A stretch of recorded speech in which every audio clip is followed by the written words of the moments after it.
پہلے سب سے اہم ترین بات کو ذکر کیا جاتا ہے کہ بھئی اس کے بغیر غسل ہوگا ہی نہیں، اور وہ 3 چیزیں ہیں: اچھی طرح کلی کرنا، غرغرہ کرنا کہ منہ کے ہر حصے تک پانی پہنچ جائے، دوسرا ناک میں پانی نرم بانسے تک چڑھانا اور کوئی چیز رینٹ وغیرہ لگی ہوئی نہ ہو اس کو صاف کر لیں تاکہ جلد تک پانی پہنچ جائے دوسرا، اور تیسرا پورے ظاہری بدن پر ایک بار پانی بہانا، یہ فرض ہوتا ہے۔ تو یہ فرض کا ذکر تھا۔ اب ہم پورا طریقہ بھی آپ کی خدمت میں ذکر کر دیتے ہیں کہ جب آپ غسل واجب ہو تو واجب غسل کرنے کا طریقہ یہ ہوتا ہے کہ سب سے پہلے واش روم میں جائیں گے، لباس وغیرہ علیحدہ کریں گے تو آپ کا رخ قبلے کی طرف نہیں ہونا چاہیے، نہ ہی پیٹھ ہونی چاہیے، اس بات کا اہتمام پہلی چیز۔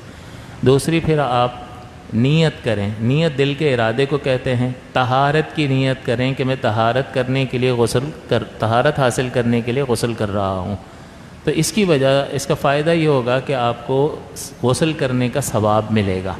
تو پہلے آپ قبلے کے رخ کو دیکھیں گے، اس کے بعد آپ نیت کریں گے طہارت کی۔ زبان سے کچھ نہیں بولنا ہے، دل کے ارادے کا نام نیت ہے۔ کوئی دعا آپ نہیں پڑھیں گے وہاں پر، اور پھر سب سے پہلے یہاں تک گٹوں تک ہاتھ دھوئیں گے، اس کے بعد استنجا کریں گے، اس کے بعد جسم پر اگر کہیں نجاست لگی ہو تو اس نجاست کو دور کریں گے، اور اس کے بعد نماز جیسا وضو کریں گے۔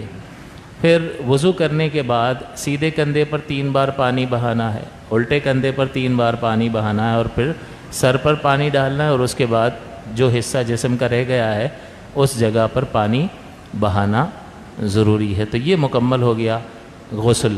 اس میں ایک بار تو پانی بہانا فرض ہے کہ اس کے بغیر تو غسل ہوگا ہی نہیں، 3 بار پانی بہانا سنت ہوتا ہے، تو اس سنت کو بھی پورا کر لیں۔ اور سنت کا آپ کو یہ حکمت بتائی تھی کہ کسی بھی چیز کو سنت کیوں قرار دیا گیا ہے، تین بار کیوں سنت قرار دیا گیا ہے کہ جب انسان اس سنت پر عمل کر لے گا تو ایک بار کا فرض کا پورا ہونا تو یقینی ہو جائے گا۔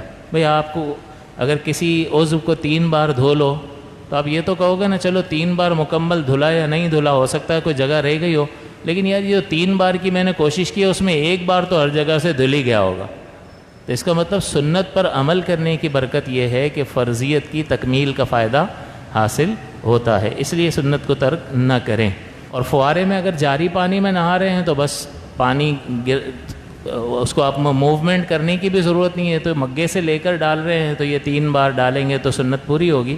اور فوارے میں نہا رہے ہیں تو وہ جاری پانی ہے، جاری پانی میں آپ خالی کھڑے ہو جائیں، پانی آئے گا اور گزرتا رہے گا تو یہ سنت پوری ہو جائے گی، تھوڑی دیر کھڑے ہونے سے ہی سنت پوری ہو جائے گی۔ ہاں تالاب وغیرہ میں اگر بندہ نہاتا ہے تو پھر اس کو پوزیشن بدلنی ہوگی، ایک جگہ کھڑا ہے تو 1 بار ہو گیا، پھر جگہ بدل لے، 2 بار ہو گیا، پھر جگہ بدل لے، 3 بار ہو گیا، 3 بار کی سنت پوری ہو گئی۔ تو اس چیز کا لحاظ کریں گے تو غسل میں بھی انشاءاللہ العزیز اطمینان بھی ہوگا، اور ڈھیر ساری جو ہے وہ انشاءاللہ العزیز ہمیں نیکیاں حاصل ہوں گی۔